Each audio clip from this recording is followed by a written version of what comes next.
நான் வந்து நம்முடைய துணை முதல்வர் உதயநிதி அவர்களை சந்திக்க போகும்போது அந்த வீட்டுக்குள்ள அவ்வளவு பெரிய கூட்டம். எனக்கு எப்படி உள்ள போறதுன்னு தெரியல. இப்ப எப்படி தள்ளுறது, வெக்கமா இருக்கு நமக்கு. தள்ளு எப்படி தள்ளுறது, உள்ள போக முடியல. நான் அவருடைய உதவியாளருக்கு போன்ல கூப்பிடுறேன். அண்ணன் உள்ள வாங்கிறார் அவர். நானும் வரணும் தான் நினைக்கிறேன், வர முடியலையே அப்படின்னா அவரை போய் ஒரு அழைப்பு கொடுக்கணும், அவ்வளவுதான். அதுக்காக தான் பார்க்க போறேன், நான் வேற ஒன்றும் செய்தி இல்லை.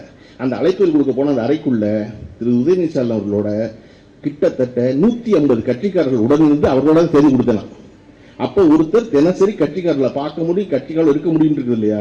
அப்படி இருக்கும்போது நம்முடைய நடிகர் விஜய் அவர்கள் சொல்றாரு, என் கட்சிக்காரர்களை யாருமே நான் பார்க்க முடியல, பெரிய தடையா இருக்காங்க. அப்படி நீங்க முதல்ல உங்க வீட்டை விட்டு வெளியே வாங்க, அவ்வளவு பெரிய காம்பவுண்ட் கட்டிங்கன்னா எப்படி கட்சிக்காரன் பார்ப்பான்? இந்த நாட்டில் கலைஞர் ஒருத்தர் இருந்தாரு, கடைசி ஒரு வீட்டில் இருந்தாரு.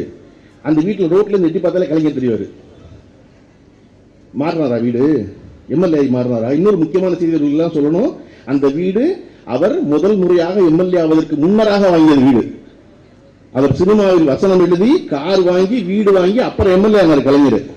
வீடு வாங்கினது 1955, அவர் எம்எல்ஏ ஆனது 1957. அப்ப அந்த வீட்டில் அந்த மாறாம கடைசி காரணம் இந்த தொண்டர்களை விட்டு நாம் எந்த ஒரு பொழுதும் விலகக்கூடாது அப்படின்னு அவர்கள் கண் பார்வையிலேயே இருந்தவர் கலைஞர். அவர்கள் எல்லாம் பார்த்து வந்ததுனாலதான் இன்னைக்கு மாசம் சொன்னோம், தங்கம் சொன்னா அவ்வளவு பேரையும் அவ்வளவு இணக்கமா வச்சிருக்காங்க.